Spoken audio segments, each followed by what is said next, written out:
नमस्कार, यो विश्वलाई म नेपालबाट धन्यवाद। आज फेरि यहाँसँग कुरा गर्न मन लाग्यो। मेरो भिडियो प्राय आइरहन्छ युट्युबमा, त्यसकारणले मैले सारा विश्वलाई नै मेरो भिडियोलाई सब्स्क्राइब गर्न, लाइक अनि कमेन्ट र यसलाई सेयर गरिदिनु निम्ति अनुरोध गरेँ। र यहाँहरूको लाइक, कमेन्ट, सेयर र सब्सक्रिप्सनले मलाई प्रेरणा मिल्नेछ राम्रोभन्दा राम्रो भिडियो बनाउन। यद्यपि म साधारण मानिस हो, त्यति राम्रो भिडियो बनेको छ मलाई जस्तो लाग्दैन, तर पनि प्रयासमा छु। हस्, अब म आजको विषयवस्तुतर्फ लाग्छु। पर्व, नेपालको पर्व। पर्वमा हामी गर्व गर्नुपर्छ। पर्व चाडबाड हाम्रा गहना हुन्, हाम्रा परिचय हुन्। प्रत्येक देशको आफ्नो चाडपर्व हुन्छ र त्यो चाडपर्व त्यो देशको संस्कृति हो र देशको संस्कृति, प्रत्येक देशको संस्कृति त्यो देशको परिचय हो। यसै गरेर अहिले हामी तिहार मनाउने क्रममा छौँ। आज काग तिहार, हामी सबैले आफ्नो घरमा काग तिहार मनाएका छौँ। र भोलि लक्ष्मी पूजा। यो लक्ष्मी पूजामा सम्पूर्ण नेपाली र विदेशीहरूको घरमा लक्ष्मीको वास गरोस्। लक्ष्मीले यहाँको जीवनलाई, यहाँलाई स्वागत गरोस्।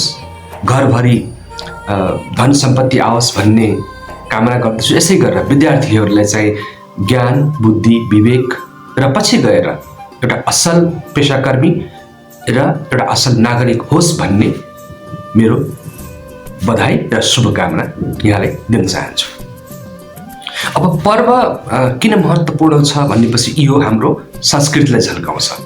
संस्कृति भनेको मानिसको रगतमा, नसामा पुगेको हुन्छ। अब यसलाई मनाउने तरिका नजान्दा अथवा पर्वलाई यो पर्व हाम्रो हो भनेर गर्व गर्नुको साटो पर्वमा मद्यपान, धूम्रपान अनि जुवातास खेलेर आफ्नो धन सम्पत्ति पनि र आफ्नो स्वास्थ्यलाई पनि र धन सम्पत्ति अनि आफ्नो बालबच्चाहरूलाई अथवा छरछिमेकलाई दिने जुन संस्कार छ, यो चाहिँ राम्रो होइन। यो संस्कृतिमाथिको प्रहार हो, त्यो संस्कृतिमाथिको विकृति हो।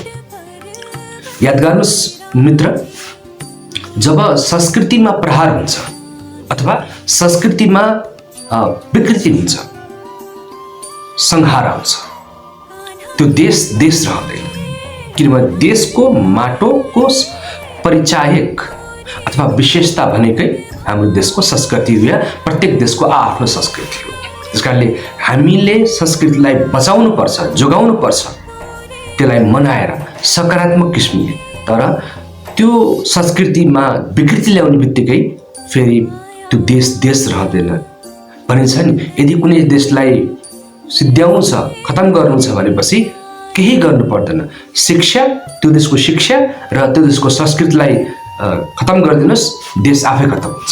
यसै गरेर प्रकृति, जुन यो पृथ्वीमा हामी बसेका छौँ, यो हाम्रो निम्ति प्रकृति हो। यो प्रकृतिलाई पनि विकृति आउने बित्तिकै विभिन्न रोगहरू आउँछन्। हामी देखिसक्यौँ कोरोना भाइरसको कहर हामीले देख्यौँ।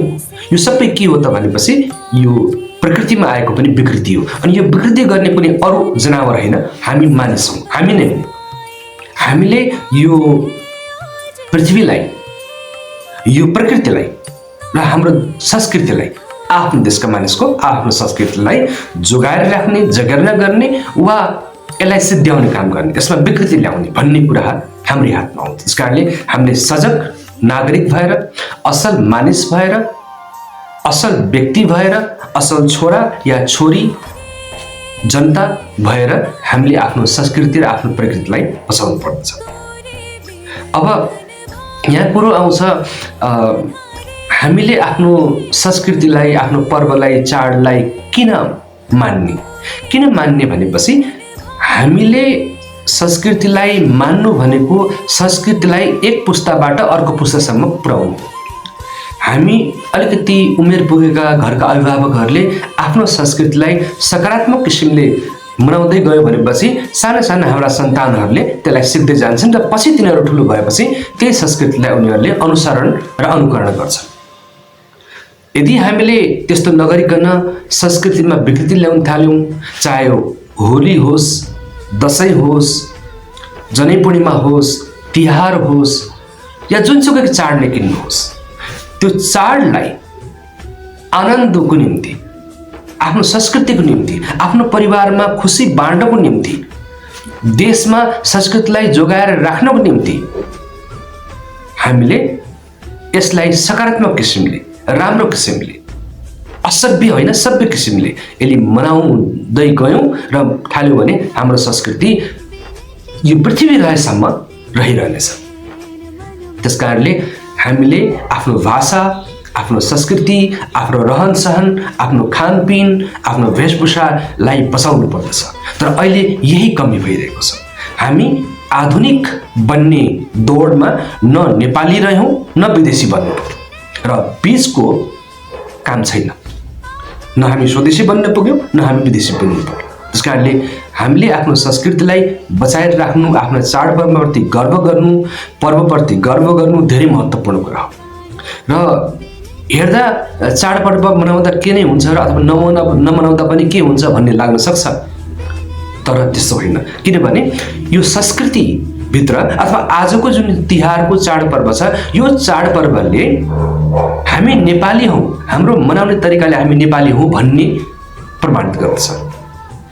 अब हेर्नुहोस्, आज धनतेरसलाई नेपालमा मनाउने तरिका र त्यही धनतेरस भारतमा मनाउने तरिका फरक छ। लक्ष्मी पूजा भारतमा मनाउने र नेपालमा मनाउने तरिका फरक छ। विजयादशमी भारतमा र नेपालमा मनाउने तरिका फरक छ। हेर्नुहोस् त, हामी विजयादशमीमा केही दिन अगाडि मात्रै हामी आफ्नो घरमा टिका लगाएर मावलीतर्फ अनि आफ्ना काकाहरूको तर्फ सबै घर घरमा गएर टिका लगाउने, आशीर्वाद ग्रहण गर्ने जुन परम्परा थियो, जुन हाम्रो संस्कृति थियो, कति सुन्दर, कति एकदमै चाखलाग्दो, मन पर्दो छ, यो अरू देशमा छैन। हेर्नुहोस् त, यही कारणले गर्दा विदेशीहरू पनि नेपालको संस्कृतिप्रति गर्व गर्छ। तर यदि हामीले पनि आफ्नो संस्कृतिलाई भुल्दै जाने हो, विद्यार्थी भाइ बहिनीहरूले, साना सन्ततिहरूले, आफ्नो घरका परिवारका साना साना सदस्यहरूले पनि संस्कृतिलाई यदि विकृतिको रूपमा चाहिँ यसलाई अँगालियो भने संस्कृति रहँदैन। यसै गरेर हेर्नुहोस्, यो तिहारको क्रममा अब देउसी भैलो खेल्ने कार्यक्रम छ। सम्झनुहोस् त, देउसी भैलो कस्तो खेलिन्थ्यो पहिला र अहिले आएर कस्तो चाहिँ खेलमा परिणत भयो। अथवा पहिला आनन्दको निम्ति साथीभाइसँग भैलिनीहरू ग्रुप अनि देउसी ग्रुप घर घरमा गएर राम्रो सभ्य किसिमले हातेमालो गर्दै, भाइचारा गर्दै, मित्रवर्गलाई मैत्री भावनालाई कायम राख्दै खेलिन्थ्यो भने अहिले आएर पैसाको निम्ति खेलिन्छ। यति हजार चाहियो अनि मात्रै भनेर गीत पनि त्यही किसिमको भैलो र देउसी हराउँदै गइरहेको छ। अनि यो नयाँ किसिमको चाहिँ विकृति हाम्रो सामु परेको छ। त्यस कारणले हामी सबैले आफ्नो पर्वलाई, आफ्नो देशको चाडलाई, आफ्नो देशको पर्वलाई जोगाएर राख्नु पर्दछ। यो संस्कृतिलाई जोगाउनु भनेको आफूलाई जोगाउनु हो मित्र। त्यस कारणले मैले यहाँहरूलाई यति निवेदन र अनुरोध गर्दै हामी आफ्नो संस्कृतिलाई बचाउँ। हामी नेपाली हौँ, हामी अनावश्यक आधुनिक भएर विदेशी बन्दैनौँ र विदेशी बन्नु आवश्यक पनि छैन। किनभने हामी नेपाली नै हौँ, हामी नेपालीमै रहनु पर्दछ। हो, पढ्नुपर्छ, शिक्षा लिनुपर्छ, विदेश पनि जानुपर्छ, घुम्नुपर्छ, विदेशमा काम पनि गर्नुपर्छ, तर आफ्नो देशमा फर्कनुपर्छ। आफ्नो देशको माटोले, त्यो देशको नेपालको माटोले त्यो नेपाली र नेपाललाई झल्काउँछ र त्यो माटोले हामीलाई जन्म दिएको हुन्छ। अनि अहिले के भइरहेको छ, कस्तो संस्कृतिमा विकृति आयो भने चाहिँ आफूले जन्माएको छोरा या छोरी देशमा बस्दैनन्, देशमा बस्न चाहँदैन। यो रोजगारीको नाममा आफ्नो चाहिँ भविष्यलाई राम्रो गर्ने क्रममा हेर्नुहोस् त, गाउँदेखि लिएर राजधानीसम्मका घरहरू शून्य भइसकेका छन्, वृद्ध मात्रै छन्। हाम्रो संस्कृति कहाँ हरायो त? त्यस कारणले हामी स्वदेशमा बसी, स्वदेशमा पढी या विदेशमा गई काम गरौँ, पढौँ, लेखौँ, तर आफ्नो देशमा फर्कौँ। तर यसरी हाम्रो संस्कृतिमा हमला भयो भने, यदि हामीले नै आफ्नो संस्कृतिलाई बिर्स्यौँ भने याद गर्नुहोस्, एक दिन नेपाल रहँदैन र नेपाली पनि रहँदैन। यो कति ठुलो दुःखद कुरा हो। तपाईँले म नाम लिन चाहदिनँ, त्यस्ता विभिन्न देशहरू देखिसक्नु भएको छ जो अहिले एउटा पहिला स्वतन्त्र देश थियो, अहिले स्वतन्त्र देश छैन, कुनै देशको अधीनमा छ। त्यस्ता तपाईँ नै विचार गर्नुहोस् कुन रहेछन् भनेर। यसै गरेर संस्कृतिलाई अनि प्रकृतिलाई, किनभने यो प्रकृतिभित्र चाहिँ हामी बस्ने हो र हामी नै यो संस्कृति हामीले चलायमान गराउँछौँ। त्यस कारणले हामी आफ्नो संस्कृति आफ्नो प्रकृतिलाई नबिर्सौँ, नभुलौँ। किनभने यो संसारमा अरू कुनै पनि प्राणीले विकास पनि गर्दैन र विनाश पनि गर्दैन। विकास गर्ने पनि मानिस नै हो र विनाश गर्ने पनि मानिस हो। त्यस कारणले यो विकास र विनाशको बाटोलाई विनाशलाई फ्याँकेर विकासतिर लागौँ, सफलतातिर लागौँ, असल मानिस बन्नेतिर लागौँ, आफ्नो देश जोगाऊ, आफ्नो संस्कृति जोगाऊ, आफ्नो परिवार जोगाऊ। हेर्नुहोस् त, परिवार टुक्रा टुक्रा भयो भने कस्तो हुन्छ। अहिले ती परिवारका घरमा हेर्नुहोस् त, यस्तो चाडपर्वमा जसका छोराछोरीहरू विदेशमा छन् र बुढाबुढी मात्र यहाँ छन् र उनीहरूलाई ठुलो घर भए पनि सम्पत्ति भए पनि के रमाइलो जब आफ्ना सन्तान छैनन्। आफ्नो घर ठुलो घरभित्र कोठाहरू खाली छन्। कोठाहरू खाली हुनु भनेको संस्कृति मर्दै गएको मित्र। यसकारण हामीले आफ्नो संस्कृतिलाई, आफ्नो नेपाललाई बचाउनु छ। हामी नेपाली हौँ भनेर आफूलाई बचाउनु छ र विश्वमा सामु चिनाउनु छ भनेपछि हामीले आफ्नो संस्कृतिमा गर्व गर्नुपर्छ, आफ्नो पर्वहरूमा गर्व गर्नुपर्छ र हामी आफ्नो पर्वहरूलाई यसै किसिमले विकृति नल्याइकन मनाउन जानुपर्छ। यदि यसो गर्न सक्यौँ भने अनि हामी विश्वमा एउटा स्वतन्त्र देश, स्वतन्त्र नेपाली भएर चिनिन्छौँ। हस्, धन्यवाद।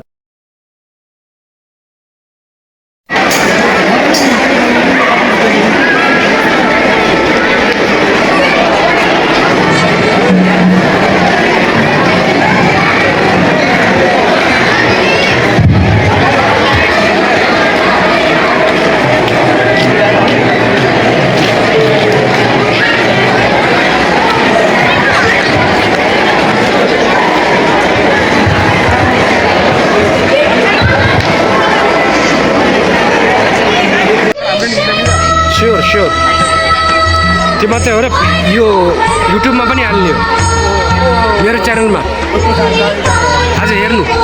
यो चाहिँ भोलि हाल्छु। एक्जिबिसनको आज हालेको छु अहिले।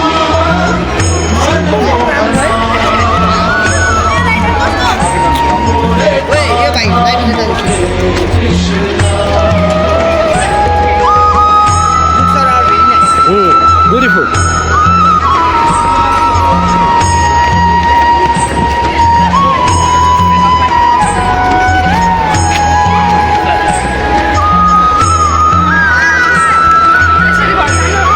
Beautiful. Hey, show me this. Show you. Yes. Show me yourself.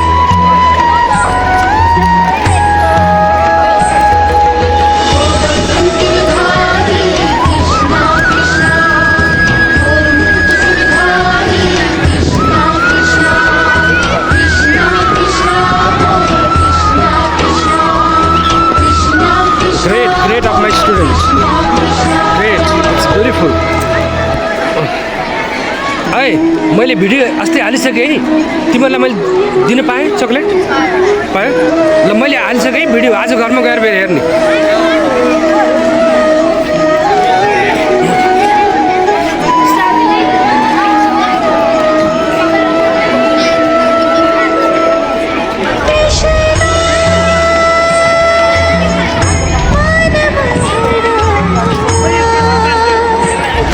एकदम राम्रो छ। ल म युट्युबमा राख्ने हो यो सबै।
हालिसकेँ है अस्ति हालिसकेँ आज अब आज हेर्ने Subscribe, do subscribe, guys.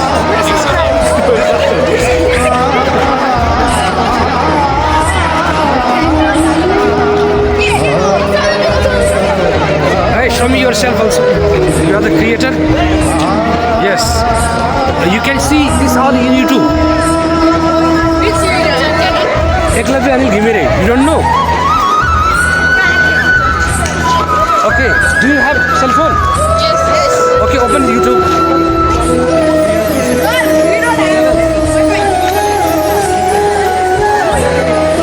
I'll give now. Hey, I'll give now.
Jay Jay